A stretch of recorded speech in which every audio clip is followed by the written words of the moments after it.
بسم اللہ الرحمن الرحیم۔ سامعین اکرام، دین اسلام کا علم ہونا ہر مسلمان کے لیے بہت ضروری ہے، خاص طور پر سیرت پاک صلی اللہ علیہ وسلم سے متعلق۔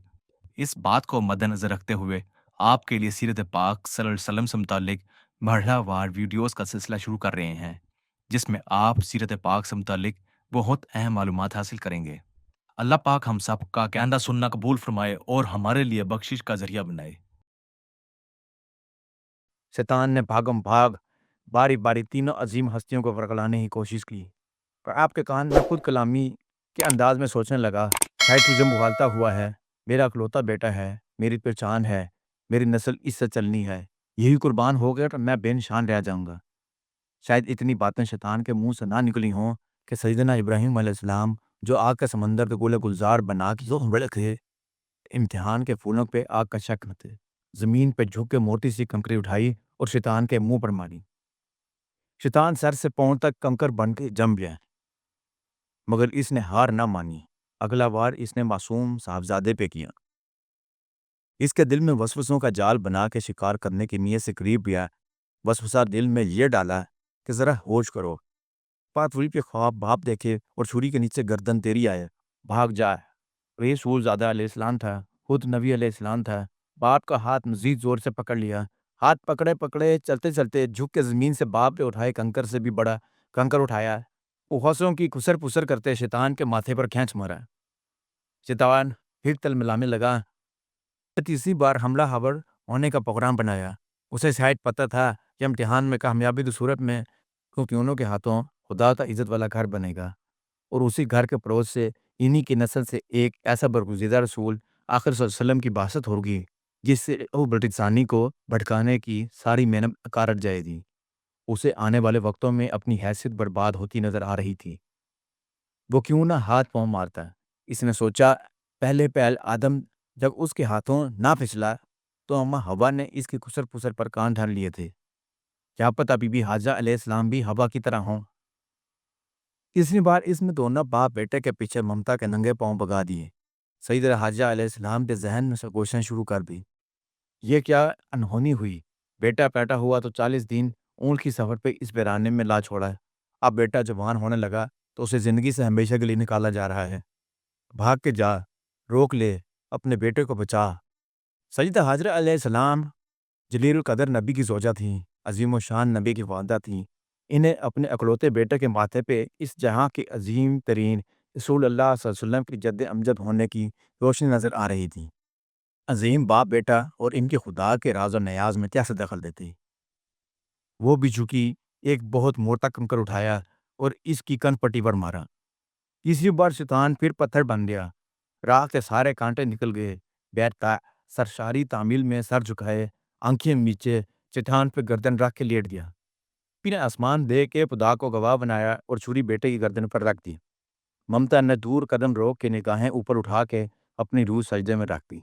آسمان سے زمین تک نور کی قندیل جلی، آواز آئی، ابراہیم تیری قربانی ہمیں پہنچ گئی، تو نے خواب سچ کر دکھایا، ہم نے تیرا بیٹا ایک مقدس قربانی سے بدل دیا، دیکھ آنکھیں کھول۔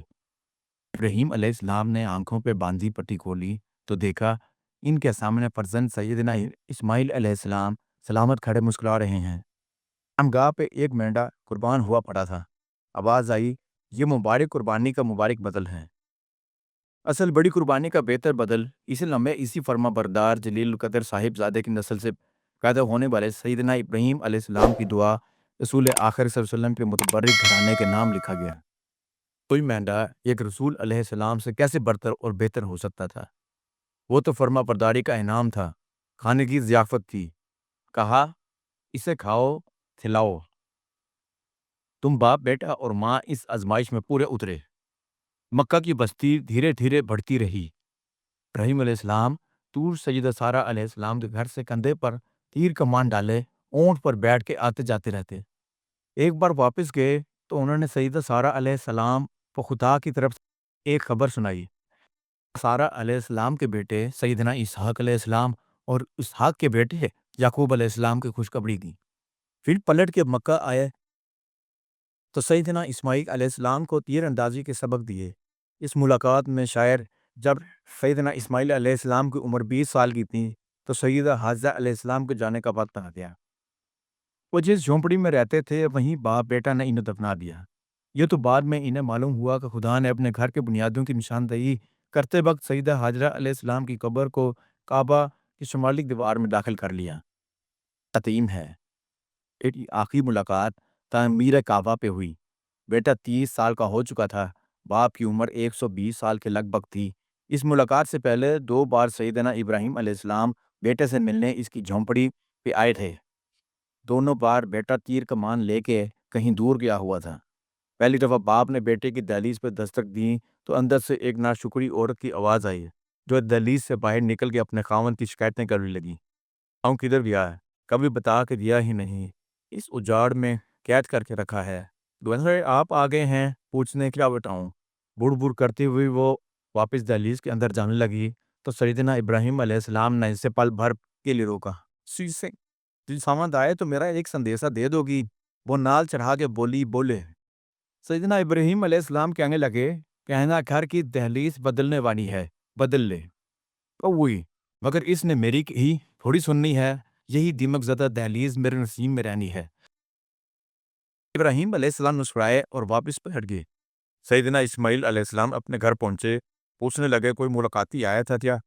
شاید باپ کی خوشبو نے انہی کے ذہن میں سوال اتارا ہو۔ سیدنا اسماعیل علیہ السلام کی بیوی نے الٹے سیدھے ہاتھ ہلا کے انہیں ایک روشن چمکتی آنکھوں والے سفید ریش بوڑھے کی آمد کا بتایا اور کہنے لگی وہ عظیم سا سندیشہ دے کے گیا ہے وہ بابا۔ جاتے جاتے کہنے لگا مت آئے تو کہنا کہ گھر کی دہلیز بدل لے، تو نے تھوڑی اسے بدلنا ہے۔ وہ کہہ ایسے رہا تھا کہ جیسے تو واقعی اس کی بات مان لے گا۔ ہاں میں مان رہا ہوں، پرک ٹھیک کہہ رہے تھے، انہیں پتہ ہے جو وہ کہتے ہیں میں وہی کرتا ہوں۔ جانتے ہیں وہ بزرگ کون تھے؟ مجھے کیا پتا ہے؟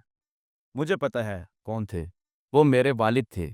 وہ اشارے دے گئے ہیں کہ میں تمہیں بدل دوں، اس لیے تمہیں طلاق دیتا ہوں۔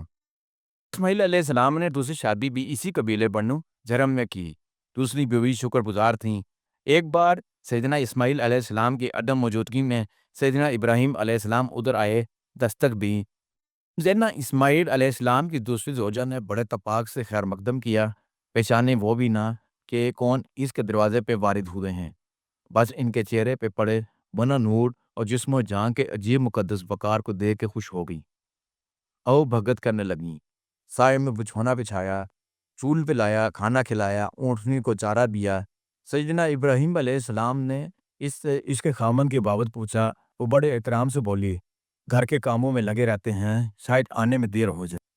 سیدنا ابراہیم علیہ السلام خوش ہوئے، میرا خامن آئے تو اسے میرا ایک پیغام دو، میرے گھر کی دہلیز بہت اچھی ہے، اس کا خیال رکھنا۔ کہ سیدنا ابراہیم علیہ السلام پھر پلٹ گئے۔ اسماعیل علیہ السلام نے اپنی زوجہ سے جب باپ کا پیغام سنا تو اس کا ماتھا چومنے لگے، بولے میرے ابا تھے، وہ تم سے خوش ہو کے گئے ہیں اور مجھے پیغام دیا ہے کہ میں تیرا خیال رکھوں۔